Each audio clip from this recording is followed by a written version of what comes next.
Home Bheem Bush 2 hours 20 minutes run టైంతో థియేటర్స్లో release అయ్యి ఇప్పుడు ప్రైమ్ వీడియోలో స్ట్రీమ్ అవుతున్న ఈ సినిమాని చూసిన తర్వాత నాకైతే ఎవరైతే అస్సలు లాజిక్స్ని పట్టించుకోరో వాళ్ళు ఒక్కసారి కామెడీ సీన్స్ కోసం చూడొచ్చు అనిపించింది. పేర్లోనే ఆల్రెడీ చెప్పారు నో లాజిక్ ఓన్లీ మ్యాజిక్ అని.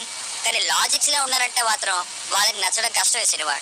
నా వరకు అయితే ఓకే ఓటీటీనే కాబట్టి కొన్ని చోట్ల బాగానే నవ్వుకున్నా.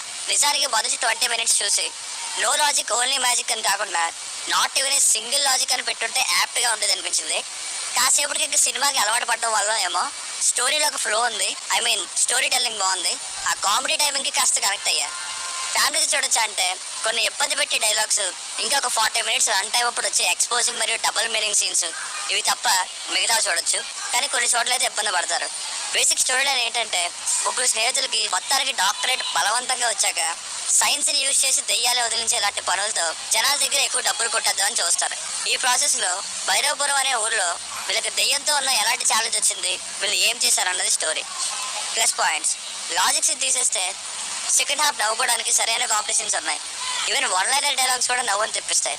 పర్ఫార్మెన్సెస్ ఎస్పెషల్లీ శ్రీ విష్ణు గారు, ప్రియదర్శి గారు, ఇంకా రచ్చరవి గారు, ఇంకా రాహుల్ రామకృష్ణ గారు వీళ్ళవి టూ గుడ్ అనేలా ఉన్నాయి. స్టోరీ టెల్లింగ్ ఇలా ఒక ప్రాపర్ ఫ్లోలో వెళ్ళి ఇంటర్వెల్కి నెక్స్ట్ ఏం జరగబోతుందో చూడాలనే విధంగా ఉంది. సెకండ్ హాఫ్లో ఆ దెయ్యం సెటప్, ఫ్లాష్ బ్యాక్, ఫన్ స్కోప్ని బాగా సెట్ చేసుకున్నారు. సాంగ్స్ సెకండ్ హాఫ్లో బాగున్నాయి, ఫస్ట్ హాఫ్లో బాగోకపోగా అక్కర్లేదు అనిపించాయి. సినిమాటోగ్రఫీ ఇంకా మధ్య మధ్యలో గ్రాఫిక్స్ లాంటి ఎఫెక్ట్స్ బాగున్నాయి. మైనస్ పాయింట్స్ మినిమం అంటే మినిమం లాజిక్స్ ఉండవండి. అసలు ఈ సినిమా గురించి ఏమీ తెలియని వాళ్ళు సినిమాని చూస్తే ఏంటి అసలు మరీ ఎంత దారుణంగానే ఫీల్స్ వస్తాయి లాజిక్ విషయంలో ఫస్ట్ 30 minutesలోనే.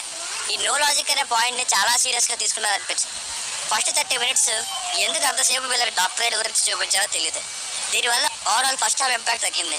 ఇంకా హీరోయిన్ క్యారెక్టర్, విలన్ క్యారెక్టర్ ఇవన్నీ ఎక్కువ యూజ్ చేసుకోలేదు అనిపించింది. First half 2 unnecessary songs. So ఫైనల్గా మూవీకి వర్డిక్ట్ ఏంటంటే ఎప్పుడు ఎక్కువగా లాజిక్స్ సినిమాలు చూసే మనకి కొంచెం సినిమాలో లాజిక్స్ లేకుండా చూడడం అలవాటు అవుతుంది సినిమా స్టార్ట్ అయినా కాసేపటికి. సో కొంచెం ఓపిక పడితే కామెడీ సీన్స్ కోసం ఒకసారి చూడొచ్చు. లాజిక్స్నే కావాలంటే వాళ్ళకి కష్టం. It's watchable film for comedy scenes. దీనికి రేటింగ్ వచ్చేసి ఇది నా ఒపీనియన్ 3/5. మీకు కనుక రివ్యూ నచ్చినట్లయితే మరిన్ని రివ్యూస్ కోసం మన ఛానల్ని సబ్స్క్రైబ్ చేసుకోండి. Thank you.